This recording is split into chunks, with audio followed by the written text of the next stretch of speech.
ਦੋਸਤੋ ਇਸ ਟਾਈਮ ਅਸੀਂ ਕ੍ਰਾਸ ਕਰ ਰਹੇ ਹਾਂ ਅਨਾਰਕਲੀ। ਖੱਬੇ ਹੱਥ ਸਾਡੇ ਹੈ ਨਵੀਂ ਅਨਾਰਕਲੀ ਤੇ ਸੱਜੇ ਹੱਥ ਹੈ ਪੁਰਾਣੀ ਅਨਾਰਕਲੀ।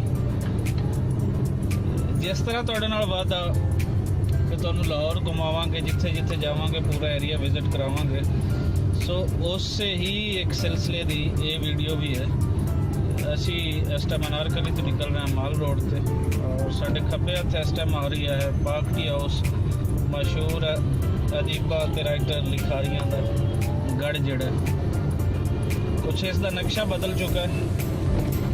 ਪਹਿਲੇ ਦਾ ਮਾਲ ਰੋਡ ਕੁਛ ਹੋਰ ਹੋ ਚੁੱਕਿਆ ਸੀ, ਹੁਣ ਦੀ ਕੁਛ ਕੰਸਟਰਕਸ਼ਨ ਨਾਲ ਕੁਛ ਅੱਗੇ ਜਿਹੜੀ ਇੱਥੋਂ ਮੈਟਰੋ ਟ੍ਰੇਨ ਗੁਜ਼ਰਨੀ ਹੈ, ਇਸ ਤੋਂ ਅੱਗੇ ਤੁਹਾਨੂੰ ਉਹਦਾ ਖਿਲਾਰ ਵੀ ਨਜ਼ਰ ਆ ਜਾਏਗਾ। ਬਲਕਿ ਖਿਲਾਰ ਕੀ ਜੀ ਉਹਦੀ ਵਜ੍ਹਾ ਤੋਂ ਜੋ ਇੱਥੇ ਦਰਖਤ ਵਗੈਰਾ ਉਹ ਸਾਰਾ ਏਰੀਆ ਉਹ ਕੱਟਣਾ ਪਿਆ ਔਰ ਜ਼ੇਰੇ ਜ਼ਮੀਨ ਵੀ ਬਣਾਉਣੀ ਪਈ, ਲੇਕਿਨ ਉਹਦੇ ਬਾਵਜੂਦ ਕਾਫੀ ਸਾਰਾ ਏਰੀਆ ਗਣੇ ਦਰਖਤਾਂ ਤੋਂ ਮਹਿਰੂਮ ਹੋ ਗਿਆ ਹੈ। ਇਸ ਲਈ ਤੁਹਾਨੂੰ ਕੋ ਥੋੜੇ ਜਿਹੀ ਸੁਣ ਜੀ ਇੱਥੇ ਨਜ਼ਰ ਆ ਰਹੀ। ਸੱਜੇ ਹੱਥ ਸਾਡੇ GPO ਲਾਹੌਰ ਦਾ ਮਸ਼ਹੂਰ, ਔਰ ਇਸ ਤੋਂ ਅੱਗੇ ਰਾਈਟ ਸਾਈਡ ਤੇ high courts Lahore high court, ਇਹਦੀ ਬਿਲਡਿੰਗ ਸ਼ੁਰੂ ਹੋਣ ਵਾਲੀ। ਅਗਰ ਅਸੀਂ ਕ੍ਰਾਸ ਕਰਦੇ ਹਾਂ ਸਿਗਨਲ, ਇਸ ਤੋਂ ਅੱਗੇ ਰਾਈਟ ਸਾਈਡ ਤੇ ਤੁਹਾਨੂੰ ਦਿਖਣਾ ਏਰੀਆ ਲਾਹੌਰ ਹਾਈ ਕੋਰਟ ਦਾ ਏਰੀਆ। ਖੱਬੇ ਹੱਥ ਵੀ ਪੁਰਾਣੀ ਬਿਲਡਿੰਗਸ ਜੋ ਤੁਸੀਂ ਕਰੀਮ ਕਲਰ ਦੀਆਂ ਵੇਖ ਰਹੇ ਹੋ, ਮਤਲਬ ਕਿ ਲਾਹੌਰ ਦੀਆਂ ਜਿਹੜੀਆਂ ਕੋਈ ਪੁਰਾਣੀ ਬਿਲਡਿੰਗਸ ਦੇ ਵਿੱਚੋਂ ਇਸ ਟਾਈਮ ਬਹੁਤ ਬਿਹਤਰ ਜਿੱਥੇ ਆਫਿਸ ਵਗੈਰਾ ਉਹਨਾਂ ਦੇ ਵਿੱਚ ਇਹਨਾਂ ਦਾ ਸ਼ਾਮਲ ਹੁੰਦਾ। ਇਹ ਹੈ ਮਾਲ ਰੋਡ ਤੇ ਮੈਂ ਹਾਂ ਅਹਿਮਦ ਰਜ਼ਾ। ਸਭ ਨੂੰ ਸਲਾਮ, ਸਤਿ ਸ਼੍ਰੀ ਅਕਾਲ, ਨਮਸਤੇ। ਮੇਰੇ ਨਾਲ ਪ੍ਰੋਫੈਸਰ ਤਾਰਿਕ ਜਟਾਲਾ ਸਾਹਿਬ। ਫਿਰ ਉਹੀ ਆਵਾਰਗੀ, ਫਿਰ ਉਹੀ ਘੁੰਮਣ ਫਿਰਨ। GC ਕਾਲਜ ਆਉਣਾ ਹੋਇਆ ਤੇ ਸਾਡੇ ਦੋਸਤ ਨੇ ਡਾਕਟਰ ਇਸ਼ਤਿਆਕ ਅਹਿਮਦ ਸਵੀਡਨ ਤੋਂ ਆਉਂਦੇ ਨੇ ਹਰ ਸਾਲ 4-5 ਮਹੀਨੇ ਲਈ, ਔਰ ਉਹਨਾਂ ਨੇ 16 ਨੂੰ ਵਾਪਸ ਚਲੇ ਜਾਣਾ। ਔਰ ਉਹਨਾਂ ਨੇ ਇੱਕ ਮਿਲਣੀ, ਇੱਕ ਜਿਹੜੀ ਜੱਫੀ ਹੈ, ਕਿਉਂਕਿ ਇੱਕ ਸਾਲ ਦਾ ਤਾਂ ਨਹੀਂ ਤੁਸੀਂ ਕਹਿ ਸਕਦੇ, 8-9 ਮਹੀਨੇ ਬਾਅਦ ਉਹਨਾਂ ਨੇ ਦੁਬਾਰਾ ਫਿਰ ਆਉਣਾ। ਬਹੁਤ ਅੱਛੇ ਦੋਸਤ, ਮਹਿਫਲਾਂ ਸਜਦੀਆਂ ਰਹਿੰਦੀਆਂ ਨੇ ਉਹਨਾਂ ਨੂੰ ਅੱਲਾ ਵੀ ਨਹੀਂ ਕਹਿਣਾ ਸੀ।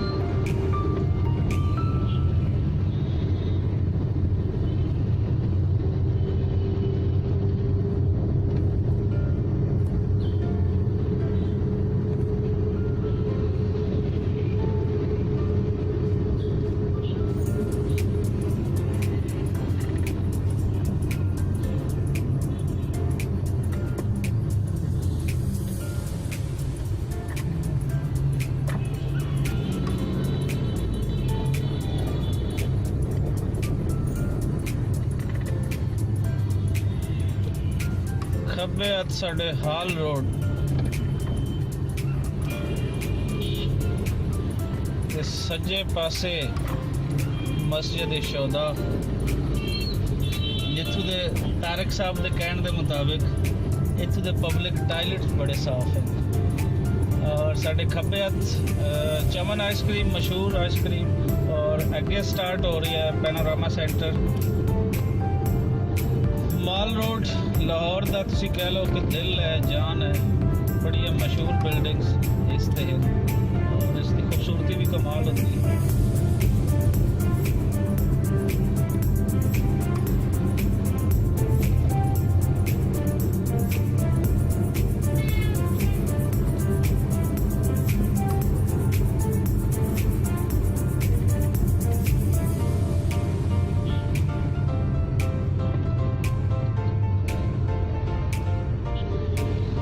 ਲਓ ਜੀ, ਸਾਡੇ ਖੱਬੇ ਹੱਥ ਇੱਕ ਮਸ਼ਹੂਰ ਬਿਲਡਿੰਗ ਦਾ ਤੁਹਾਨੂੰ ਦੱਸਦੇ ਜਾਈਏ। ਇਹ ਹੈ ਪੰਜਾਬ ਅਸੈਂਬਲੀ, ਜਿੱਥੇ ਪੰਜਾਬ ਦੇ ਸਾਰੇ ਨੁਮਾਇੰਦੇ ਆ ਕੇ ਬੈਠਦੇ ਨੇ ਔਰ ਕਹਿਣ ਨੂੰ ਕਾਨੂੰਨ ਸਾਜ਼ੀ ਹੁੰਦੀ ਹੈ।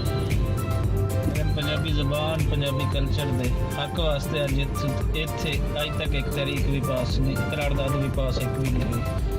ਸੋ ਇਹੀ ਇਹਨਾਂ ਨੂੰ ਕਹਿੰਦੇ ਆ ਕਿ ਜਿਸ ਧਰਤੀ ਦੇ ਲੋਕਾਂ ਦੇ ਤੁਹਾਨੂੰ ਸਿਲੈਕਟ ਕਰਦੇ ਉਹਨਾਂ ਦੀ ਜ਼ਬਾਨ, ਉਹਨਾਂ ਦੇ ਕਲਚਰ, ਉਹਨਾਂ ਦੀ ਬਿਹਤਰੀ ਵਾਸਤੇ ਵੀ ਕੁਛ ਕੰਮ ਕਰੋ। ਔਰ ਸਾਡੇ ਖੱਬੇ ਹੱਥ ਇੱਕ ਹੋਰ ਮਸ਼ਹੂਰ ਬਿਲਡਿੰਗ ਲਾਹੌਰ ਦੀ ਵਾਪੜਾ ਹਾਊਸ।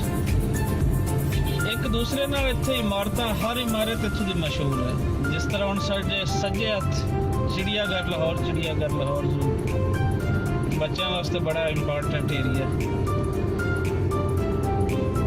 ਇੱਕ ਇੱਕ ਕਦਮ ਤੇ ਇੱਕ ਇੱਕ ਇੰਪੋਰਟੈਂਟ ਬਿਲਡਿੰਗ। ਖੱਬੇ ਹੱਥ ਸਾਡੇ ਆਵਾਰੀ ਹੋਟਲ।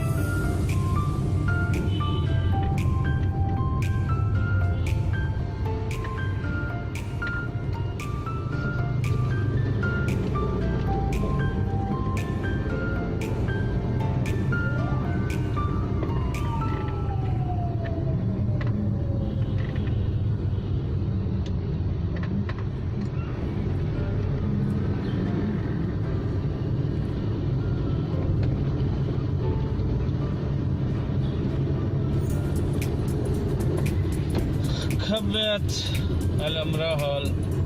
और एक अच्छी खबर एक अच्छी चीज़ जी असी देख रहे हैं 12-13 मार्च ਨੂੰ हबीब जालिब अवामी मेला ਉਹਦੇ ਸਟੀਮਰ ਲੱਗੇ ਹੋਏ ਨੇ ਇੱਥੇ।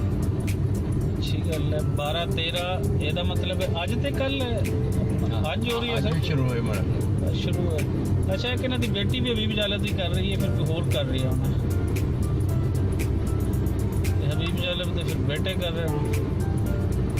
तैर सरूर मीर की तस्वीर हबीब जालिब के थले जी नासिर जालिब ये उन्होंने बेटे कर रहे हैं जी बेटी अगे करेगी बेटी 31 मार्च को कर रही।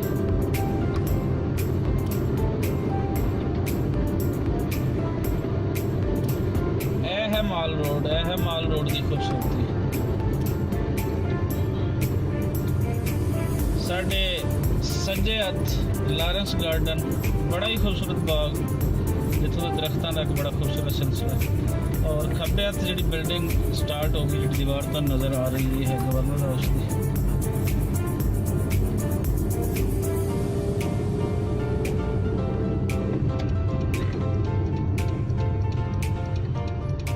यह है गवर्नर हाउस चौक। इत्थों जिमें ही असी मुड़ांगे अगे चाइना चौक आएगा।